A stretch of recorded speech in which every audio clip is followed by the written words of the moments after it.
discuss the contours of Pakistan's strategic relations with India and Afghanistan in detail. Do you foresee any serious security challenges from these neighbors in the near future? Explain your opinion with scholarly evidences. Urdu में पाकिस्तान के भारत और अफगानिस्तान के साथ इस strategic ताल्लुकात के खदोखाल को तफसील से बयान करें। क्या आपको इन पड़ोसियों से मुस्तकबिल में कोई संगीन सिक्योरिटी चैलेंजेस नजर आते हैं? अपनी राय को इल्मी शवाहिद के साथ वजाहत से बयान करें। अगर आप साउथ एशिया की करंट जियोपॉलिटिक्स को वाकई समझना चाहते हैं तो पाकिस्तान की प्रेजेंट सिचुएशन को सिर्फ एक लाइन में नहीं समझा जा सकता, क्योंकि 2025-2026 के वाकयात ने इसे एक real two front strategic pressure में ला खड़ा किया है। कहानी शुरू होती है 22 अप्रैल 2025 के पहलगाम अटैक से, जहां इंडियन एडमिनिस्ट्रेड कश्मीर में 26 सिविलियंस मारे गए। इंडिया ने फौरन इसका इल्ज़ाम पाकिस्तान बेस्ड मिलिटेंट ग्रुप्स जैसे लेट जेईएम पर लगाया, जबकि पाकिस्तान ने इसे रिजेक्ट किया। मगर उसके बाद असल टर्निंग पॉइंट आया 7 मई 2025 को ऑपरेशन सिंदूर के सूरत में, जब इंडिया ने पहली बार ओपनली पाकिस्तान और पाकिस्तान एडमिनिस्ट्रेड कश्मीर के अंदर मिसाइल स्ट्राइक्स किए और कहा कि वो टेररिस्ट इंफ्रास्ट्रक्चर को टारगेट कर रहा है।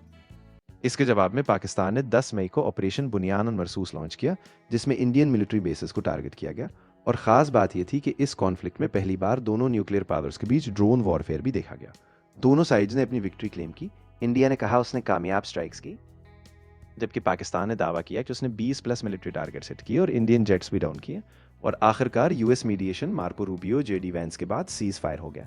मगर असल तब्दीली ये थी कि इंडिया ने एक न्यू प्रेसिडेंट सेट कर दिया। अब वो फ्यूचर में भी क्रॉस बॉर्डर स्ट्राइक्स को नॉर्मल समझता है, इवन अंडर न्यूक्लियर शेडो।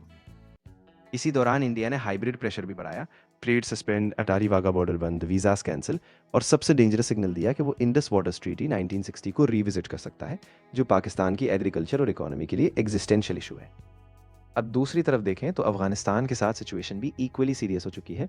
2023 से 2025 के बीच पाकिस्तान में 500 से ज़्यादा लोग टीटीपी अटैक्स में मारे गए। इस्लामाबाद, बाजोड़, बन्नू वगैरह। और पाकिस्तान मुसलसल ये कहता रहा कि ये मिलिटेंट्स अफगानिस्तान में सेफ हेवन्स रखते हैं, मगर तालिबान हुकूमत ने इफेक्टिव एक्शन नहीं लिया। टेंशन बढ़ते बढ़ते फरवरी 2026 में पाकिस्तान ने पहले एयर स्ट्राइक्स की और फिर फुल स्केल ऑपरेशन गज़ब लिल हाक लॉन्च किया, जिसमें काबुल, कंधार, पक्तिया और नंगरहार जैसे इलाकों में स्ट्राइक्स हुई।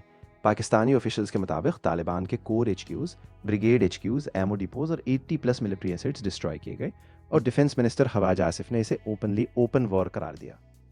तकरीबन 24 दिन बाद ईद उल फितर पर टेम्पररी पॉज आया, और रिपोर्ट्स के मुताबिक तालिबान को एश्योरेंसेस देने पर मजबूर होना पड़ा कि अफगान सॉइल पाकिस्तान के खिलाफ इस्तेमाल नहीं होगी।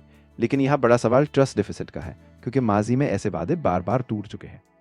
इस पूरे सिनेरियो में कुछ एनालिस्ट ये भी आर्ग्यू करते हैं कि अफगानिस्तान में एस्केलेशन का टाइमिंग और इंडिया के एक्शंस, खास तौर पर मोदी के ग्लोबल विजिट्स और रीजनल अलाइनमेंट्स को देखकर ऐसा लगता है कि पाकिस्तान को दोनों साइड से कोऑर्डिनेटेड स्ट्रेटेजिक स्क्वीज दिया जा रहा है, चाहे वो ऑफिशियली प्रूवन ना भी हो।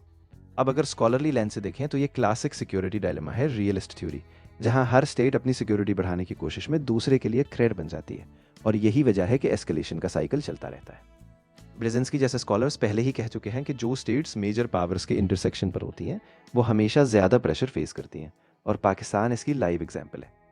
मुस्तकबिल की बात करें तो इंडिया से खतरात में शामिल हैं मजीद डीप स्ट्राइक्स का precedent, diplomatic isolation, US, Gulf, Europe rise, hybrid warfare और बॉर्डर कोएर्शन। जबकि अफगानिस्तान से खतरात है टीटीपी की मौजूदगी, Durand line dispute, refugee tensions, 1.7 million deportations और दोबारा मिलिट्री क्लैशेस का पॉसिबिलिटी। सादा अल्फाज में पाकिस्तान अब एक ऐसे स्टेज पर है जहां वो ना सिर्फ मिलिट्री बल्कि मल्टी डायमेंशनल प्रेशर फेस कर रहा है, और अगर उसने timely smart diplomacy, regional engagement और इंटरनल स्टेबिलिटी पर फोकस ना किया तो ये दो तरफा दबाव एक लॉन्ग टर्म स्ट्रेटेजिक क्राइसिस में बदल सकता है, जिसके असरात सिर्फ सिक्योरिटी नहीं बल्कि इकोनॉमी और सॉवरेनिटी तक जाएंगे।